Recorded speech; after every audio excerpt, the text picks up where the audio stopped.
Good morning, wannabes and creators, and today we have our second ranterlude where I talk about the official launch of our Kickstarter University membership site. We've spent the last several months going about it, and oh my god, I'm nervous. So I took a minute to discuss all of my feelings with you and teach you a lot, hopefully, about, doing what you love and the problems that come with any launch.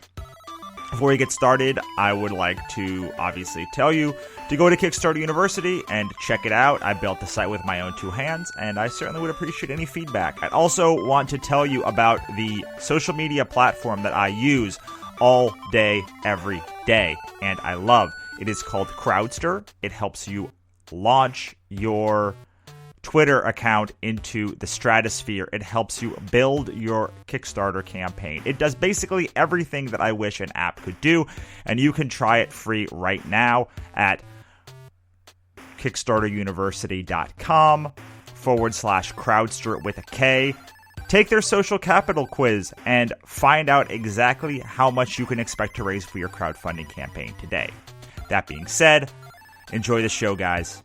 Have a great one. Hello, wannabes and creators, and welcome to my second ranterlude episode. And I'm here because it is a very special day for me. It is the unofficial launch of Kickstarter University. I've been talking about Kickstarter University for a while now, and I'm here because I'm very, very nervous. And I know a lot of you are super nervous when you first start a project. And I wanted to tell you that even me, who has launched a lot of different things over the years, still gets very, very nervous when they have to put something out into the world. It's because it's always new. You're never putting the same product out into the world a second time, and you just hope that your audience follows you, and you hope you're giving them what you want. And especially with Kickstarter University, it's very different. I've been in a physical product and a fiction product space for a long time, and I've been giving my information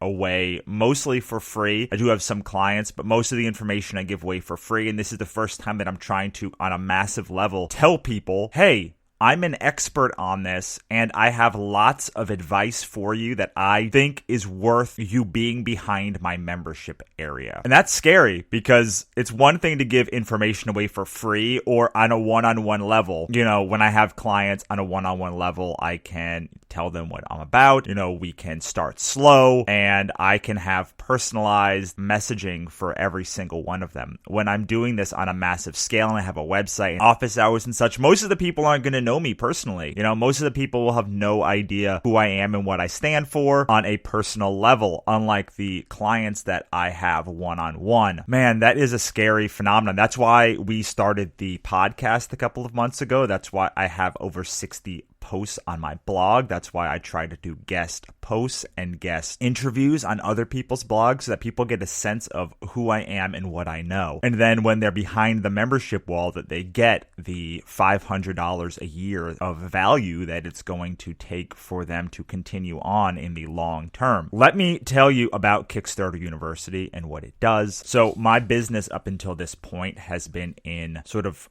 sales training and sales management as a main business in the communications field. So mostly selling Verizon and Sprint and other wireless products, and also in some tech. But most people know me for my work on Wannabe Press, even though up until this point, my tech sales have vastly overshadowed the amount that I make in profit, not in revenue, but in profit over Wannabe Press. That's because I drop ship everything that we sell, so I don't have to buy any inventory, as opposed to with Wannabe Press, where I have to have inventory. So almost everything that I make on the communications and tech side is profit, whereas with Wannabe Press, all of that profit generally gets eaten back up when you talk about buying new inventory and other things. The reason why Wannabe Press has been growing so much is a lot of me being in the community, me talking to comic creators and book creators and fans and finding out what they like, what they dig, and what they want to see. And one of the main failings that I have seen in the world of creation is nobody that has been successful on Kickstarter can adequately tell other people how to make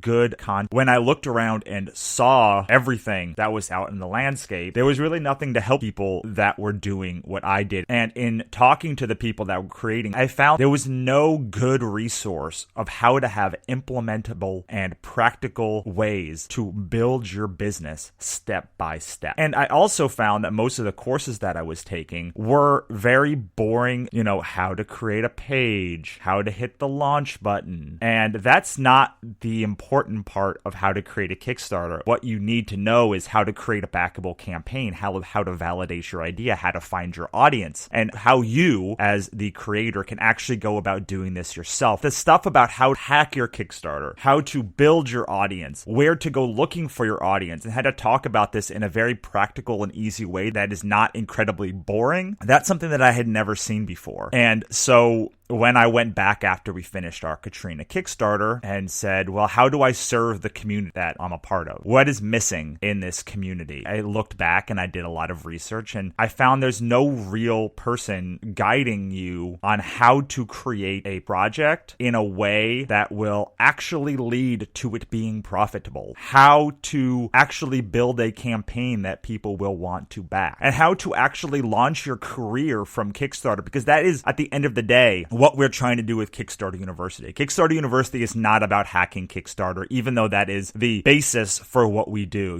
Our website is full of Kickstarter hacks and how to do your marketing and all those other things. But in reality, what it does is you can use all of those things that I teach you in creating your own sales pages, in creating your squeeze pages, in creating your copy, in creating your email campaigns, in creating your autoresponder sequences. All of that stuff that we have on the site is really about kickstarting your life and kickstarting your career and kickstarting your project. It is not Kickstarter University in so much as it is how to hack Kickstarter. It's how to kickstart your life. But we needed an in, and the in is I know Kickstarter, and I can help you develop a successful Kickstarter. And in doing so, I can give you all of the business training that you need to actually start your business once your Kickstarter is over and it is successful. Wow, that is a mouthful of information of what I'm trying to do. What I've seen previously are courses, and what I wanted to create was a membership site and a community. And that's tough because a course can be taken one time. A course has a beginning and an end. A course has a very specific pain point that they're trying to hit. And while we have pain points we are trying to hit as well, we need members for the community to thrive. So we want 200 members, and the membership cost is $500 a year. It's $200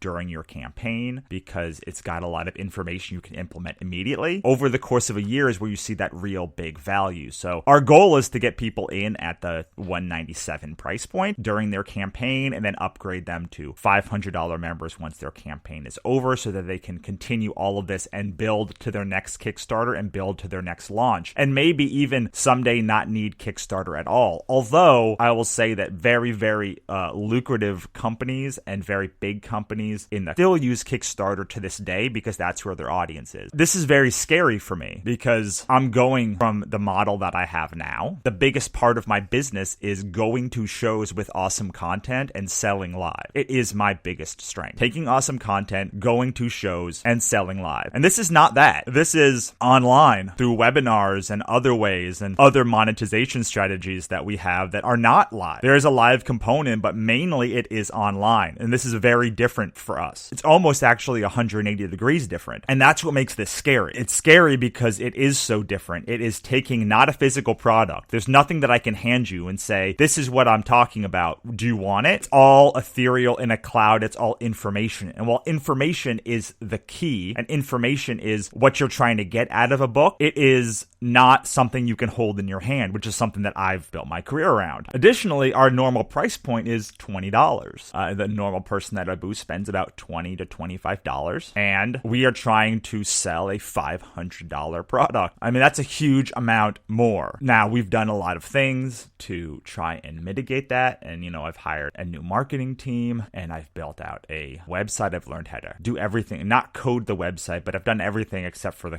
actual coding part through WordPress. And it's a pretty complicated site. There's an affiliate page, there are forums, there's blogs, there's logins, there's paywalls, there's things that are behind the paywall at different levels. It's not a normal, simple website that most people are used to building, which is a nice little skill set to have. This is very different for me, and a lot of it is relying on other people. With Wannabe Press, I rely mostly on myself and my creators. I am going out there and I am selling the product. I am doing the Facebook ads. I am doing the email marketing. I am doing the autoresponder sequences. And this is giving a lot of that up because I need to scale. I can't be going around trying to sell a $500 product. I have to be doing these live webinars. I need other people to go and find people coming through the door because it's just a lot harder sell a $500 product. And I need to get a lot of people quickly. This is the other thing. If I go out and I sell 20 books at a con, those are all individual experiences. But part of what I'm trying to put together here is a community. And a community needs people. It needs people immediately to succeed. We need to have that community going and ramping up relatively quickly. Mostly these ranterludes are just, I'm so amped and so worked up and so worried about something that I have nothing to do and nobody to talk to during the day. I end up talking to you guys. I'm hoping you're getting something out of it because the fear is certainly there for me. It drives me and it drives me crazy a lot of the time. Luckily, I'm able to work through that a lot of times. The way I do it is to just know that my end goal is something. I validated this idea. I spent months talking about it with businesses and talking about it with creators and working on price points and redesigning the site and changing the site and adding content to the site, figuring out how our website is different and how we're different than everything else that's being offered. And I think that we have it. Here's the thing is, if you want to learn how to really hack your Kickstarter, how to really get it funded, how to do all of the pieces that you need to learn, all of the pieces that hundreds of marketing companies are going to come and tell you that they can do better, but they probably can't do better. In fact, I know from using all of these services that they can't do better. What I did was basically reverse engineer how all of these work and a whole bunch of other marketing things work, and read hundreds of marketing books and blogs and podcasts and found out the best practices